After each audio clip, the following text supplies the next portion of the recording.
एक बार मेरे इस नए तरीके से बीफ की इस कढ़ाई को बना करके देखिए, आप यकीन करें आपको इसका जायका इतना ज़्यादा पसंद आएगा कि आप हर दफ़ा इसे ऐसे ही बनाना और खाना पसंद करेंगे। तो चलें जी अपनी ज़बरदस्त इस रेसिपी को बनाना शुरू करते हैं। बिस्मिल्लाहिर्रहमानिर्रहीम। अस्सलाम वालेकुम, उम्मीद है आप सब ठीक होंगे। तो इसे बनाने के लिए यहाँ पर मैंने ले लिया है बीफ, ठीक है? बीफ यहाँ पर मैंने लिया है 1 किलो, इसको आपने अच्छी तरह से धो लेना है। उसके बाद आप किसी भी छन्नी वगैरह में रख लीजिए ताकि एक्स्ट्रा पानी या ब्लड जो है इसके अंदर से निकल जाए। उसके बाद पकाने का तरीका कुछ इस तरह से है कि इसे पकाने के लिए हमने एक ज़बरदस्त सी सॉस बनानी है जिससे इसका जायका फ्लेवर बहुत ज़्यादा कमाल का मिलेगा। तो उसके लिए हमने यहाँ पर ले लिया है 1 अदद बोल और उसमें शामिल करेंगे हम यहाँ पर 1 कप दही का, ठीक है?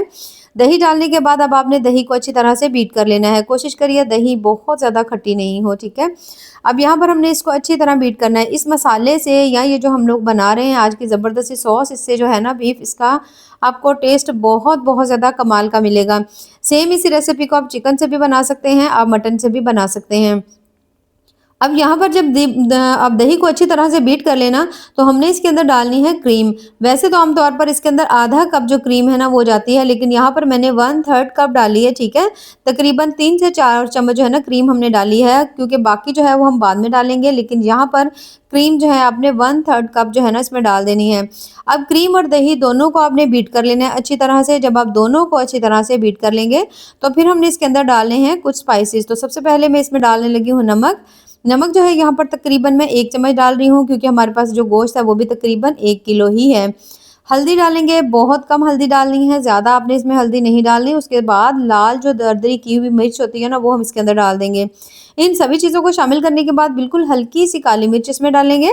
उसके बाद हम इसके अंदर जो अगली चीज़ शामिल कर रहे हैं वो है बिल्कुल थोड़ा-सा तकरीबन 1 चम्मच का तीसरा हिस्सा समझ लीजिए गरम मसाला है, और इतना सा ही हम इसके अंदर डाल देंगे धनिया पाउडर। इन सभी बेसिक से मसालों को डालने के बाद सब्ज़ धनिया इसके अंदर शामिल कर देंगे। सब्ज़ धनिया डाल करके अब आपने दोबारा से इसको मिक्स कर लेना है अच्छी तरह से। जब आप इन सभी चीज़ों को अच्छी तरह मिक्स कर रहे होंगे, तो दही चूँकि बहुत ज़्यादा मेरे पास गाढ़ा था, अगर पतला हो तो फिर आपको इसके अंदर पानी डालने की ज़रूरत नहीं है। लेकिन जैसे मेरा यहाँ पर बहुत ज़्यादा क्रीमी था, तो इसके अंदर आप 3 से 4 चम्मच जो है ना पानी डाल लीजिएगा, थोड़ा-सा ये पतला हो जाएगा। तो अब यहाँ पर मैंने इसमें थोड़ा-सा बिल्कुल पानी डाला है, पानी डाल करके अच्छी तरह हम इसे मिक्स करेंगे। जब आप देखो आपने सभी चीज़ों को अच्छी तरह से मिक्स कर दिया है, तो इस तरह से इस बैटर की कंसिस्टेंसी होनी चाहिए। ये देखिए मैं यहाँ पर आपको दिखा देती हूँ, इस तरह से होनी चाहिए। बहुत ज़्यादा ना तो थिक ही हो, ना बहुत ज़्यादा ये पतला ही हो जाए। अब यहाँ पर जो ये गोश्त था उसको हमने अच्छी तरह से साफ़ करके रखा हुआ था ना, ये तमाम जो है ना आपने इस गोश्त के अंदर डाल देना है। अब तमाम ये जो ज़बरदस्ती मैरिनेशन से हमने बनाई से इस गोश्त के ऊपर डाल देंगे। डालने के बाद अब आपने इसको अच्छी तरह से इसके अंदर मिक्स कर लेना है। अच्छी तरह मिक्स करेंगे ताकि जितने भी जो हाँ गोश्त है ना उसको अच्छी तरह से ये जो सॉस है बनाई हुई है ये अच्छी तरह से लग जाए। और अब आपने अच्छी तरह मिक्स करने के बाद में इसको ढाँप करके रख देना है। कम से कम भी अगर तो हो सके तो बेस्ट तरीका यही है कि अगर अगर आपने सुबह में बनाना हो ना तो आप इसको रात को लगा कर रख लीजिए, तो उससे आपको बहुत ज़्यादा अच्छे रिजल्ट्स मिलेंगे। जब आप इसे खाएँगे ना आपको इसका जायका बड़ा ही पसंद आएगा, लेकिन कम से कम भी 2 घंटे के लिए ज़रूर छोड़ दीजिएगा। अब यहाँ पर तकरीबन मैंने इसे 2 घंटे के लिए छोड़ दिया था। 2 घंटे के बाद माशाल्लाह ज़बरदस्त सा जो हमारा बीफ है वो मैरिनेट हो चुका है। इसे हम पकाना स्टार्ट करते हैं। पकाने का तरीका भी बहुत ज़्यादा सिंपल है। कढ़ाई ले लेंगे और उसके अंदर शामिल कर लेना है हमने ऑयल। उसे शामिल करने के साथ ही यहाँ पर तकरीबन हमारे पास 2 अदद मीडियम साइज़ के प्याज़ थे। इसे हमने बिल्कुल बारीक इस तरह से काट करके इसके अंदर डाल दिया है। डालने के बाद मीडियम टू हाई फ्लेम के ऊपर अब आपने प्याज़ को हल्का सॉफ्ट होने तक पका लेना है। याद रखिए प्याज़ का कलर ब्राउन नहीं करना, बस हल्का सा आपने प्याज़ को सॉफ्ट कर लेना है। जैसे ही प्याज थोड़ा-सा सॉफ्ट हो जाएगा तो फिर हम इसके अंदर मैरिनेट किया हुआ जो हमारे पास बीफ पड़ा हुआ था ना वो हम इसके अंदर डालेंगे। अब यहाँ पर आप देख सकते हो प्याज थोड़ा-सा सॉफ्ट हो चुका है। अब जो गोश्त हमने रखा था वो तमाम हम इसके अंदर डाल देंगे। गोश्त शामिल करने के बाद अब आपने इसको अच्छी तरह से भून लेना है। यहाँ पर जब आप इसकी भुनाई करेंगे ना तो इसके अंदर पानी जो है वो अच्छा खासा हो जाएगा, क्योंकि आपको पता है गोश्त में भी बहुत ज़्यादा पानी की मिकदार होती है, तो उससे भी पानी होगा। उसके साथ दही या क्रीम है तो काफ़ी अच्छा खासा पानी हो जाएगा। लेकिन इसे हमने गलाने से पहले इसको पहले थोड़ा-सा आपने भून लेना है, ठीक है? यानी आपने इसका थोड़ा पानी जो है ना मीडियम टू हाई फ्लेम के ऊपर आपने इस पानी को थोड़ा ड्राई कर लेना है। जैसे ही पानी ड्राई हो जाएगा आपने गोश्त को थोड़ी देर के लिए भूनना है, जिससे इसकी जो मखसूस स्मेल होती है ना वो बिल्कुल इसके अंदर से ख़त्म हो जाएगी और बड़ा ही मज़े का आपको इसका टेस्ट मिलेगा। तो यहाँ पर मैं थोड़ी-सी हाई फ्लेम करके इस पानी को अच्छी तरह से खुश्क कर लूँगी। उसके बाद हम इसे भून लेंगे, बहुत ज़्यादा देर नहीं, 1 से 1.5 मिनट के लिए। अब यहाँ पर आप देख सकते हैं पानी जो है इसके अंदर से अच्छी तरह से ख़त्म हो चुका है। अब यहाँ पर हमने इसे थोड़ी देर के लिए भून लेना है। इतनी सी थोड़ी देर के भुनाई करने से बहुत ज़्यादा एक तो आपको इसका लाजवाब सा टेस्ट मिलेगा, क्योंकि अगर आप इसे इस तरह से हम लोग इसे गलाते तो थोड़ी-सी इसके अंदर हल्की-फुल्की स्मेल रह जानी थी। यहाँ पर आपने इसे अच्छी तरह भून लेना है। जब आप देखोगे साइडों से हल्का-हल्का सा ऑयल छूटना शुरू हो चुका है, यानी कि आपने इसको अच्छी तरह भून लिया है। मसाले आपको इसमें डालने की ज़रूरत नहीं है। जो बेसिक मसाले थे वो हमने सभी जो थे मैरिनेशन में डाल लिए थे।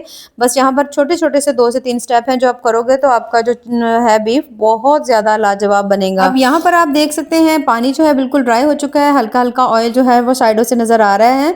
तो अब यहाँ पर तकरीबन 2 कप मैंने इसके अंदर डाल दिया है पानी, पानी डाल करके अब हमने गोश्त को गला लेना है। अगर तो आप चाहो तो इसे कुकर में भी गला सकते हैं, कुकर में आपको 15 से 20 मिनट लग जाएँगे, यहाँ पर आपको थोड़ा-सा ज़्यादा टाइम लग जाएगा। अब जैसे आपका दिल करे तो मैं इसे इसी तरह कढ़ाई में अच्छी तरह से गला लूँगी, ढक्कन लगा देंगे, ढक्कन लगाने के बाद जब आप देखो कि अच्छी तरह से पानी में बॉयल आना शुरू हो चुके हैं, तो यहाँ पर हम इसकी फ्लेम बिल्कुल हल्की सी कर देंगे ताकि इसका पानी भी बहुत ज़्यादा जल्दी से ड्राई नहीं हो जाए और गोश्त जो है ना वो भी अच्छी तरह से गल जाए। तो बस अच्छी तरह मिक्स कर देंगे, हल्की फ्लेम कर देंगे, हल्की फ्लेम के ऊपर रखेंगे जब तक ये गोश्त जो है वो अच्छी तरह से गल नहीं जाता, अच्छी तरह से इसके अंदर से पानी ड्राई नहीं हो जाता। अब यहाँ पर आप देख सकते हैं जो पानी था तकरीबन काफ़ी हद तक इसके अंदर से ड्राई हो चुका है, बहुत ज़्यादा कम पानी की मिकदार रह गई है। अब इस मसाले के साथ और इस ऑयल के साथ अब आपने गोश्त को अच्छी तरह से यहाँ पर आपने भून लेना है।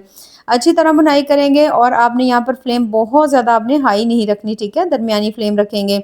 जैसे ही आप इसकी भुनाई कर रहे होंगे, अब हम इसके अंदर जो अगली चीज़ शामिल करेंगे वो है 1 चम्मच फ्रेश कुटा हुआ अदरक लहसुन का पेस्ट हम इसमें डालेंगे। हमने स्टार्ट में इसीलिए नहीं डाला था क्योंकि हमने इसे इस वक़्त डालना था। थोड़ी-सी हमने इसमें सब्ज़ मिर्चें डाल दी हैं, 1 अदद मीडियम साइज़ का मैंने इसके अंदर डाल दिया है टमाटर, सभी चीज़ों को डाल करके दोबारा से हम इसे अच्छी तरह भुनाई करेंगे जब तक इसके अंदर से भुने हुए अदरक लहसुन की खुशबू नहीं आती।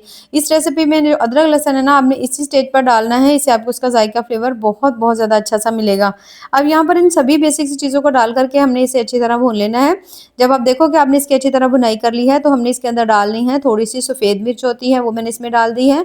अगर आप चाहें तो थोड़ी-सी काली मिर्च भी डाल सकते हैं, थोड़ा-सा धनिया पाउडर डाल देंगे, थोड़ा-सा गरम मसाला डाल देंगे, फिर से अच्छी तरह से इसे भून लेंगे।